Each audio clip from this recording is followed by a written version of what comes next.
যেনেকৈ বিবাহিত আইগৰাকীয়ে তিলকটো কিয় লয়, তেতিয়া আমি দেখাৰ লগে লগে গম পাওঁ নে বিবাহিত হয়নে নহয়। এতিয়া আমাৰ সংস্কৃতিটো তেনেকুৱা এটা আছে কি আমাৰ অকণমান এলাহ উপজে, আমি কওঁ কি আমি দেখুৱাই ভক্তি নকৰোঁ, অন্তৰৰ পৰা ভক্তি কৰোঁ। আমি গীতাৰ প্ৰথম শ্লোকটো নাজানো, এই সন্ত্ৰাসবাদীসকলেও কোৰাণৰ কলমাটো জানে নহয়নে। জগতলৈকে সেই ভাওনা জগতৰ পৰা আৰম্ভ কৰি সাহিত্য চৰ্চালৈকে প্ৰায় সকলোখিনি ক্ষেত্ৰৰ সৈতে জড়িত উপবিষ্ট গণ্যমান্য ব্যক্তিসকল অসমৰ এটি ধৰ্মীয় সচেতনতাক লৈ গঠিত হোৱা কুটুম্ব সুৰক্ষা পৰিষদৰ মাননীয় সভাপতি সত্যৰঞ্জন বৰা ডাঙৰীয়া আৰু ৰত্নগৰ্ভা তেজস্বিনী ফাউণ্ডেশ্যনৰ প্ৰতিষ্ঠাপিকা আমাৰ সকলোৰে পৰিচিত শ্ৰদ্ধাৰ অমিয়া নেওগ বাইদেউকে প্ৰমুখ্য কৰি ইয়াত শ্ৰোতা আৰু সহযোগী ৰূপত উপবিষ্ট হৈ থকা ব্ৰজৰ গোপীসদী গাই মাতৃসকল, ভগৱন্তৰে নিজ অংশস্বৰূপ আপোনাসৱ চৈতন্য স্বৰূপ সবাৰে চৰণত আমি সেৱা জনোৱা হৈছে। ইতিমধ্যে যিহেতু অলপ সময়ো হৈছে, কাৰণ আমি সকলো সৃষ্টিখনত সময়ৰ বা কাল ব্ৰহ্মৰ অধীন, গতিকে মই বৰ বেছি দীঘলীয়াকৈ আপোনাসৱক আমনি দিব বিচৰা নাই। আৰু ইতিমধ্যেই যিহেতু নিৰ্দিষ্টকৈ নিৰ্বাচন কৰি দিয়া বিষয়টিৰ ওপৰত সত্যৰঞ্জন বৰা ডাঙৰীয়া দেৱে ইতিমধ্যে প্ৰায় সকলোখিনি দিশ চুই এটি উপস্থাপন আপোনাসৱৰ আগত ৰাখি থৈ গৈছে, কিন্তু তাক নিজ নিজ অনুসাৰে লোৱাৰ দায়িত্বটো আমাৰ নিজৰ ওপৰত নিৰ্ভৰ কৰে। কাৰণ চাওকচোন, আজি যিটি বিষয় নিৰ্বাচন কৰি দিয়া হৈছে নৱপ্ৰজন্মৰ যুৱক যুৱতী আৰু মহিলাসকলৰ মাজত ভক্তিমাৰ্গীয় সংগীত, আধ্যাত্মিক চেতনা আৰু সনাতন হিন্দু দৰ্শন। গতিকে তাৰ ওপৰত আকৌ মই নতুনকৈ কোনো কথা ক'ব বিচৰা নাই, মাত্ৰ অকণমান মোৰ নিজৰ মনোভাৱটোহে প্ৰকাশ কৰিব বিচৰা হৈছে, কাৰণ আমাৰ ইমান ধৃষ্টতা নাই যে আমি ইমান এটা গধুৰ বিষয়ৰ ওপৰত আপোনাসৱৰ আগত ভাষণ ৰাখিম। চাওকচোন, আমি সকলোৱে একেষাৰে যিসকলে বেদৰ মাৰ্গক মানে, বেদ মানে হৈছে পৰব্ৰহ্মৰ পৰা লিখিত ঐশ্বৰিক জ্ঞান, সেই বেদৰ মাৰ্গত বিশ্বাস কৰি যিসকল লোক পৰিচালিত হয় সেইসকলেই হৈছে সনাতন হিন্দু। কিছুসকলে ক'ব বিচাৰে যে হিন্দু নামটো আমাক ইংৰাজসকলে দিয়া, সিন্ধু উপত্যকাৰ পাৰত বসতি কৰাৰ বাবে। কিন্তু চাওকচোন, আমাৰ শাস্ত্ৰটো হিন্দু শব্দটোৰ ব্যাখ্যা কেনেদৰে আহিছে যে হিন্দুৰ দুষ্টান্ন ভৱতি নানাৰ্য না বিদূষক সদ্ধৰ্ম পালকো বিদ্বান শ্ৰুত ধৰ্ম পৰায়ণ। অৰ্থাৎ হিন্দু কেতিয়াও দুষ্ট হ'ব নোৱাৰে। দুষ্ট মানে কি চাওকচোন, ধৰ্মৰ আমি বিভিন্ন লক্ষণ যিদৰে সত্যৰঞ্জন ডাঙৰীয়া দেৱে ধৰ্মৰ ওপৰত ক'বলৈ গৈ সুন্দৰভাৱে কৈছে যে একেবাৰে মৌলিক যিটো চিন্তা, শ্ৰেণীৰ যিদৰে ধৰ্ম হৈছে মিঠা, এইটোতো পৰিৱৰ্তন নহয়। ঠিক তেনেদৰে চাওকচোন, আধ্যাত্মিক দৰ্শনৰ কোৱা হৈছে ধাৰ্যতে ইতি ধৰ্ম, যিয়ে ধাৰণ কৰি আছে সেয়াই ধৰ্ম। কাক আমি ধাৰণ কৰি আছোঁ? আধ্যাত্মিক দৃষ্টিৰে আমি পৰব্ৰহ্মক ধাৰণ কৰি আছোঁ, আৰু লৌকিক দৃষ্টিৰে চাওকচোন আমি কিছুমান মৰ্যাদাক ধাৰণ কৰি আছোঁ। মৰ্যাদাৰ পৰাহে ধৰ্মৰ লক্ষণটো নিৰূপণ কৰিব পাৰোঁ। মৰ্যাদা হৈছে ধৰ্মৰ আধাৰ। কিয় কোৱা হৈছে? আজি চাওকচোন, অকণমান বিষয়টো স্পৰ্শকাতৰ হ'ব পাৰে, কিন্তু হ'লেও কৈছোঁ আৰু বিবাহিত মহিলা এগৰাকী ধৰি লোৱা হৈছে, স্বামীজনৰ সৈতে বিবাহ পাশত আবদ্ধ হোৱাৰ পাছত গৃহস্থী সংসাৰখনৰ স্বীকৃতি পায়, নহয়নে? আমাৰ সেইটো সমাজ ব্যৱস্থা। কিন্তু প্ৰকৃতিগতভাৱে চাবলৈ গ'লে যদি কাৰোবাৰ জ্যেষ্ঠ ভাতৃয়েও ভগ্নীৰ সৈতে সহবাস কৰে, শুনিবলৈ এইটো বৰ টান কথা, তেতিয়াওতো সন্তান উৎপত্তি হ'ব, নহয়নে? কিন্তু সেই কথাটো জানো আমি গ্ৰহণ কৰিব পাৰোঁ? নোৱাৰোঁ। কোনে আমাক গ্ৰহণ নকৰিবলৈ কৈছে? সেই মানসিকতাটো ক'ৰ পৰা আহিছে? সেইটোৱেই হৈছে ধৰ্ম।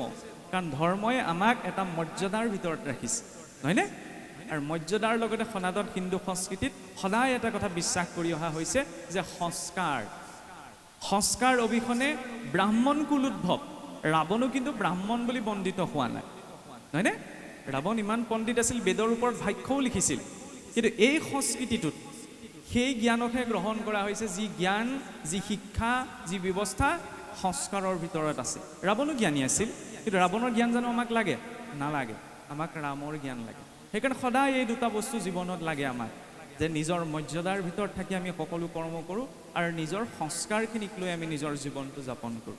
আৰু এই সংস্কাৰৰ ক্ষেত্ৰতেই যদি চাবলৈ যাওঁ, চাওকচোন আজি মই এগৰাকী বুলিয়েই ক'ম, যদিও হয় যে আজি অমিয়া নেওগ কলিতা বাইদেউৰ এই অনুষ্ঠানটি যে অনুষ্ঠিত কৰিছে তাৰ লগতে তেখেতৰ ইন্ধন আছে, কিন্তু যিটো ইঞ্জিন, সেই ইঞ্জিনটো কোনে বনাই দিছে? আজি মোকো মাতিলে কাৰণে মই আহিলোঁ, নমতাহেঁতেনতো মই নাহোঁ। আপোনালোকে ইমানসকল আইক একত্ৰিত কৰি, তাতে ইমান গৰমৰ দিন, ফেনৰ ওচৰত বহি থাকিও আমাক মানে ভাল লাগি থকা নাই। ৰাতিপুৱাৰ পৰা আইসকলে ইয়াত সহযোগিতা, ৰাতিপুৱাৰ পৰাতো অনুষ্ঠান এটা পাতিবলৈ গ'লে বহুত আগৰ পৰা সহযোগিতা লাগে। তাৰ আগত বহুত দূৰ দূৰণিৰ পৰা আহিছে, নহয়নে? নিজৰ কৰ্ম ক্ষতি কৰিও এই অনুষ্ঠানটোলৈ যে সহযোগিতা দিছেহি, এইটো প্ৰসংগ আহে। কাৰণ বিনা আহুতিত যজ্ঞ নহয়। যজ্ঞ কৰিবলৈ তাত আহুতি দিব লাগিব। ঘৃতাহুতি দিয়াটোৱে যজ্ঞ নহয় নহয়।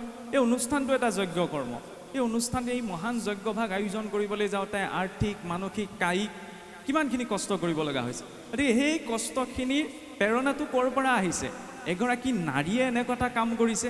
আমি কওঁনে যে যত্ৰ নাৰী পূজ্যন্তে তত্ৰ ৰমন্তে দেৱতা, য'ত বোলে নাৰী পূজিত হয় তাতে দেৱতাসকলে ৰমণ কৰে। এইটো সিদ্ধান্ত ক'ৰ পৰা আহিছে আমাৰ সংস্কৃতিত?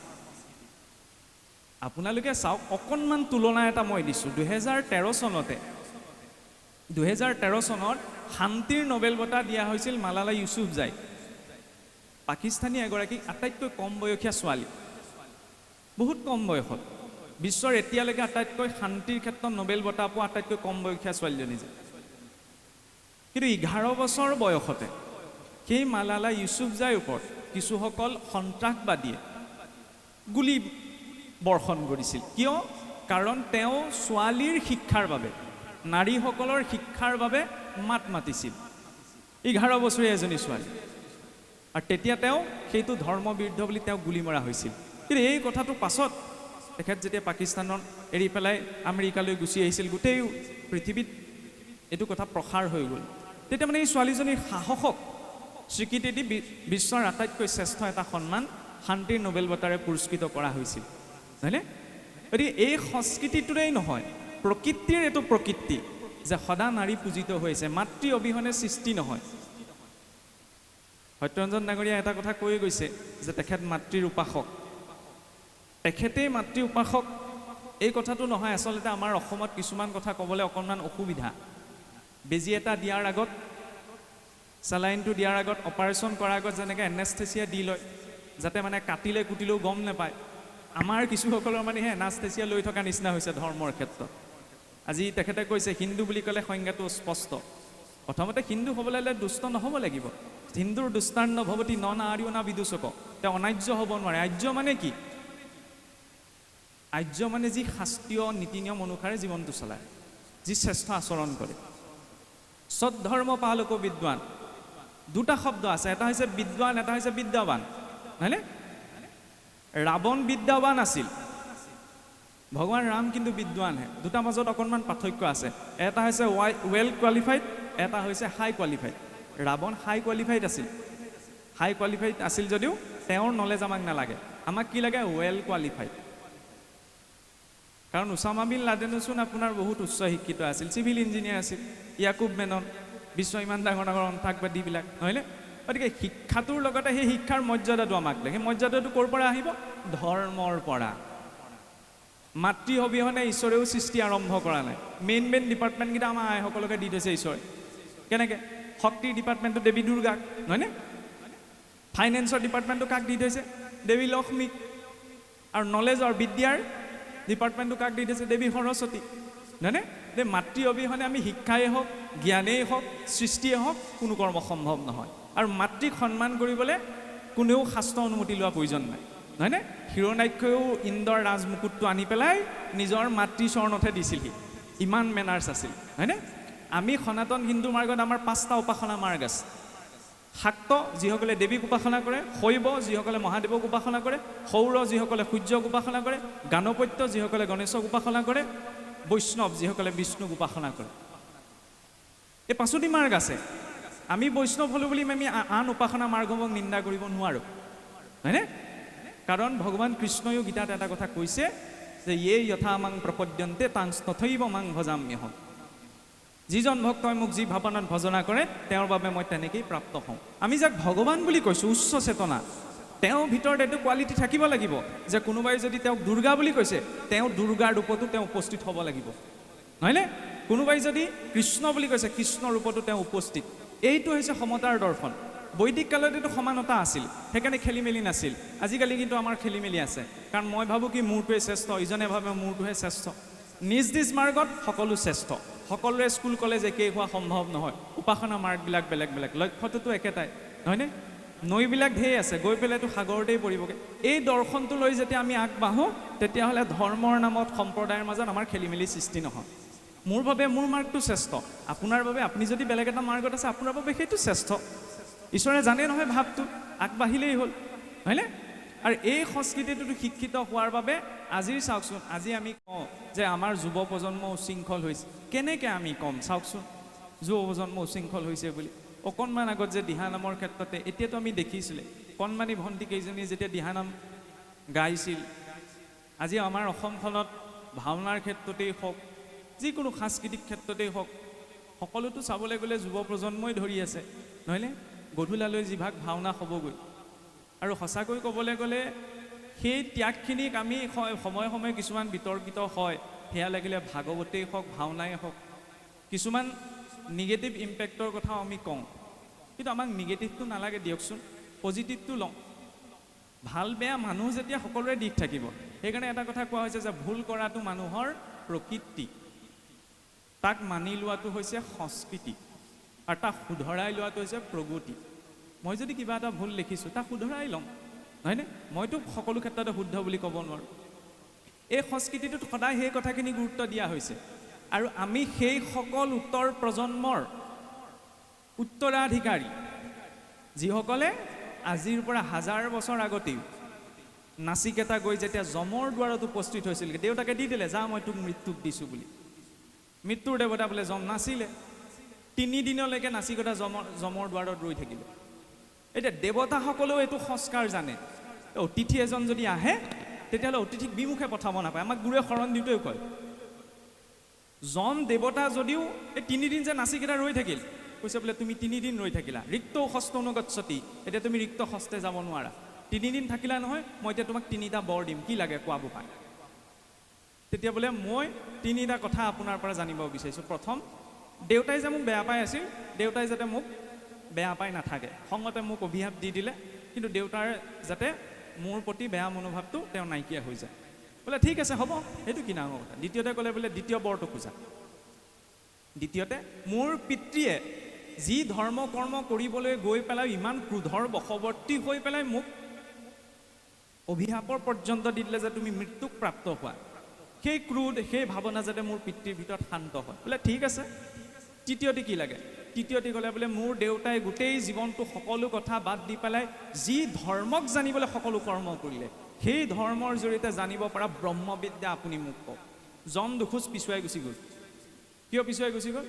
বোলে বোপাই, ব্ৰহ্মবিদ্যা জনাটো ইমান সহজ নহয়, দেৱতাসকলেও দুৰুহ, গতিকে তোমাৰ তাৰ বিপৰীতে বোলে এটা কল্পৰ বাবে তোমাক ইন্দ্ৰ পাতি দিম, সহস্ৰ ৰমণীৰ সৈতে ভোগবিলাক তুমি লৈ লোৱা, কিন্তু তুমি ব্ৰহ্মবিদ্যাৰ কথা নুশুনিবা। 5 বছৰীয়া নাচিকেতাৰ দৃঢ় প্ৰতিজ্ঞা চাওক, ক'লে যে প্ৰভু ভোগ কৰিনো মই কি কৰিম, আজি ভোগ কৰিম ভাল লাগিব, কাইলৈ শেষ হৈ যাব, মোক এইখিনি নালাগে, মোক আপুনি ব্ৰহ্মবিদ্যাৰ বিষয়ে কওক। 5 বছৰ বয়সতে এইটো সংস্কৃতিত এটি সন্তানে মৃত্যুৰ দেৱতা যমক ব্ৰহ্মবিদ্যা সুধিছে, নহয়নে? আমি আকৌ কি সুধোঁ? আজিকালি চালেই হ'ল, সেইবিলাক বিষয়ত মই নুসুমাওঁগৈ আৰু। সকলোৱে আমি জানো, নহয়নে, যে ভাল কি বেয়া কি, কি খাব লাগে কি খাব নালাগে, কলৈ যাব লাগে কলৈ যাব নালাগে। আজি হিন্দুস্তান পাকিস্তানৰ পৰা ককাই ভাইলৈকে মাটিৰ লগত লাগি সীমাটোক লাগি দন হোৱা দেখা যায়। এই হিৰণ্যাক্ষৰ প্ৰতি ভাতৃপ্ৰেম ইমান আছিল, এই কশিপুৱে বধ কৰি থৈ যোৱাৰ পাছত ঈশ্বৰৰ বিৰুদ্ধে অস্ত্ৰ তুলি লৈছিল, ভায়েকক মাৰি থৈ গ'ল কাৰণে। আমাৰ নিজৰ ককাই ভাইৰ মাজত যদি মিল নাই, সেই সংস্কাৰখিনি এইটো সংস্কৃতিয়ে শিকাইছেনে? তাৰ প্ৰতি আমি দায়বদ্ধ হ'ব লাগিব। ঋষি অষ্টাবক্ৰ শৰীৰৰ 8টা অংগ বেকা হৈ জন্ম হৈছিল। ভাবি চাওকচোন, কাৰোবাৰ যদি মোৰ সোঁ হাতখন যদি বেকা হয় ভাল লাগিবনে? যাৰ শৰীৰৰ 8টা অংগই বেকা, সেইজনী কিমান কষ্ট পাব। 11 বছৰ বয়সত মহাৰাজ জনকক আত্মজ্ঞান প্ৰদান কৰিছে। বিশ্বত এনেকুৱা কোনোবা সংস্কৃতি আছেনে? নাই। আজিৰ পৰা 2000 বছৰ আগতে যেতিয়া গোটেই ভাৰতবৰ্ষখন প্ৰায় নাস্তিক দৰ্শনে আৱৰি ধৰিছিল, 8 বছৰ বয়সতে দক্ষিণ ভাৰতৰ পৰা এজন সন্তান আহিছিল, সন্ন্যাস ধৰ্ম গ্ৰহণ কৰি চাৰিওদিশে বৈদিক 4টা মঠ স্থাপন কৰি সকলো নাস্তিক দৰ্শন এজন ব্যক্তিয়ে খণ্ডন কৰিলে। সেইজন কোন আছিল? সেইজনৰ বিষয়ে আমাক পঢ়োৱা নহয়। আমাক কাৰ বিষয়ে পঢ়োৱা হয়? আক্ৰমণকাৰীসকলৰ বিষয়ে। আদিগুৰু শংকৰাচাৰ্য, মহাপুৰুষ শংকৰদেৱলৈ চাওকচোন। আজিহে আমি শংকৰদেৱ 500 বছৰ আগতে কেনেকুৱা পৰিস্থিতি সৃষ্টি হৈছিল। আমাৰ নিজৰ মানুহে ভুল কিছুমান ধাৰণা দি পেলাই মহাপুৰুষ ইয়াৰ পৰা গুচি যাবলগীয়া হৈছিল। ইমানখিনি ত্যাগ, যেতিয়া মই সৰু উদাহৰণ এটা দিছোঁ যে ধৰ্মটোৰ প্ৰতি ইমান আমি ধৰ্ম কিয় কৰিব লাগে, ইমান আমি হিন্দু কেলৈ কৰিব লাগে? কাৰণ এই ধৰ্মটোক ৰক্ষা কৰিবলৈ আমাৰ পূৰ্বপুৰুষসকলে নিজৰ প্ৰাণ ত্যাগ কৰি থৈছে। কেনেকৈ? শিখ ধৰ্মৰ 10ম গুৰু গোবিন্দ সিঙৰ 2জন পুত্ৰ আছিল, জোৰাবৰ সিং আৰু ফাতেহ সিং।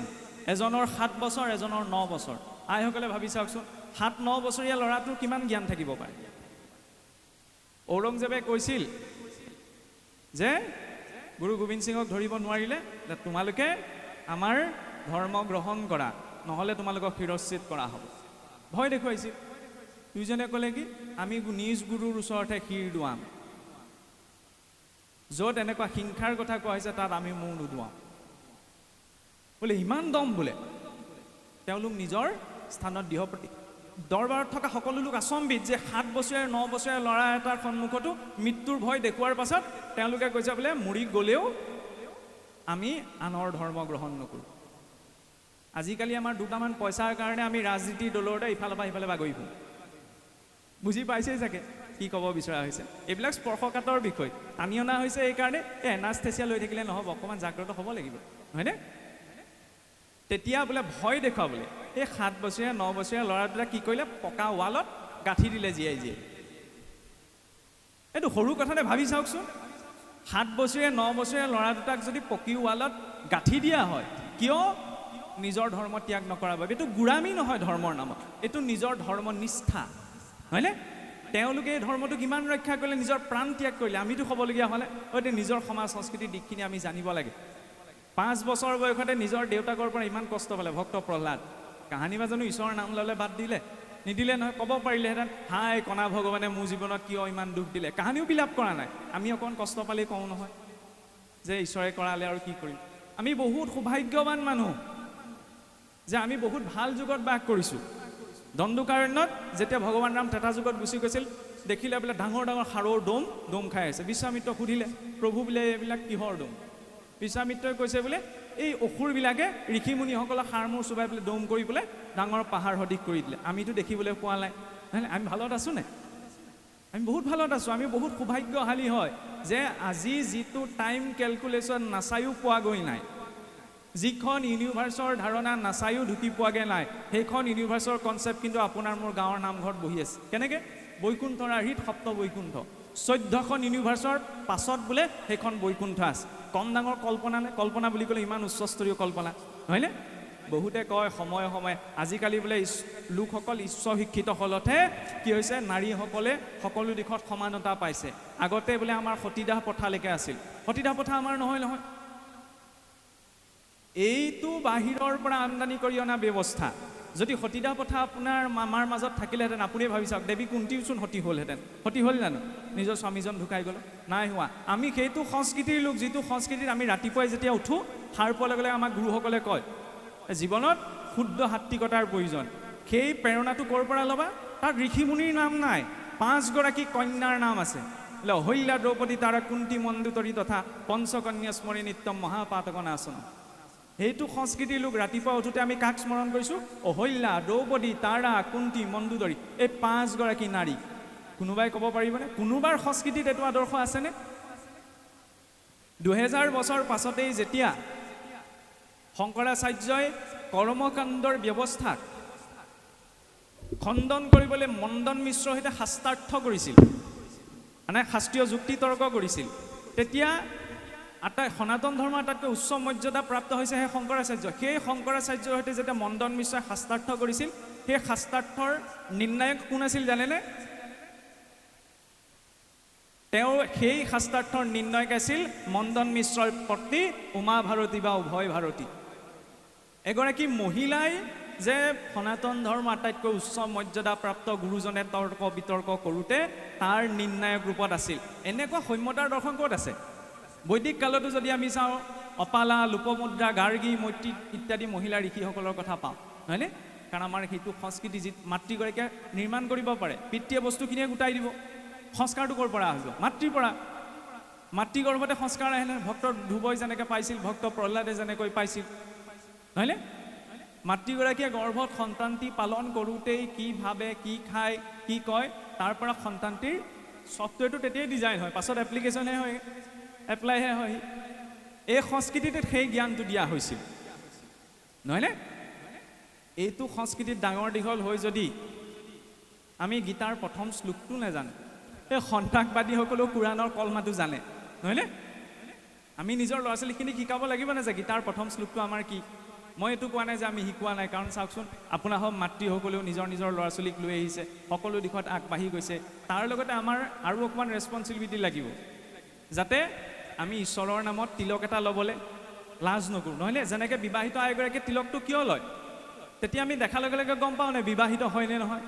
এতিয়া আমাৰ সংস্কৃতিটো তেনেকুৱা এটা আছে কি, আমাৰ অকণমান এলাহ উপজে। আমি কওঁ কি, আমি দেখুৱাই ভক্তি নকৰোঁ, অন্তৰৰ পৰা ভক্তি কৰোঁ।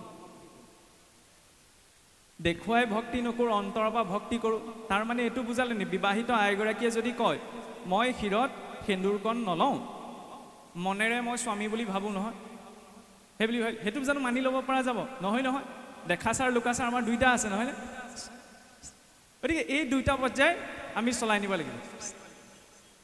গতিকে আমাৰ সংস্কৃতিত সেই নীতি নিয়মখিনি দিয়া হৈছে। ৰাতিপুৱা শুই উঠাৰ লগে লগে পৃথিৱীৰ পৰা 2 লাখতকৈ বেছি মানুহ মৰে, প্ৰতি 2 ছেকেণ্ডত এজন মানুহ মৰে। ৰাতিটো শুই থাকিলোঁ মানে কিমান মানুহ মৰিলে। সেইকাৰণে আমাক গুৰুৱে কয় ৰাতিপুৱা শুই উঠিয়ে ভগৱন্তক স্মৰণ কৰিবা, তেওঁৰ কাৰণে আজিৰ দিনটো দেখিবলৈ পালা। কম ডাঙৰ সংস্কাৰ নে? আটাইতকৈ ডাঙৰ উপহাৰ হৈছে এই জীৱনটো, জীৱনৰ প্ৰতিটো ছেকেণ্ড। এইটো সংস্কৃতিত কোৱা হৈছে যে সেই প্ৰতিটো ছেকেণ্ডৰ বাবে সৃষ্টিকৰ্তাৰ ওচৰত ধন্যবাদ দিবা। সেই সৃষ্টিকৰ্তাক লাগিলে তুমি যি বুলিয়েই নোকোৱা, তাৰ জৰিয়তে সংস্কাৰ আহিব। আৰু চাওকচোন, ভক্তি মাৰ্গীয় সংগীতৰ ক্ষেত্ৰত যদি আমি কওঁ, আমাৰ মহাপুৰুষে ইমান এটা সুন্দৰ ব্যৱস্থা আমাক দিলে, যিটো ব্যৱস্থাৰ মাজত আচলতে কোনোবাই গীত গাই গায়ো ঈশ্বৰৰ ভক্তি কৰিব পাৰে। যেনেকৈ দিহানাম, বৰগীত, আমি গীত বুলি কৈছোঁ, নহয়নে? কিন্তু তাত কি আছে? ঈশ্বৰ ভক্তি নাই জানো? কোনোবাই এজনে গীত গাই ভাল পায়, গীত গায়ো তেওঁ ঈশ্বৰ ভক্তি কৰিব পাৰে। কোনোবাই কথা কৈ ভাল পায়, কথা কৈ ঈশ্বৰ ভক্তি কৰিব পাৰে। কোনোবাই বোলে বাদ্য বজাই ভাল পায়,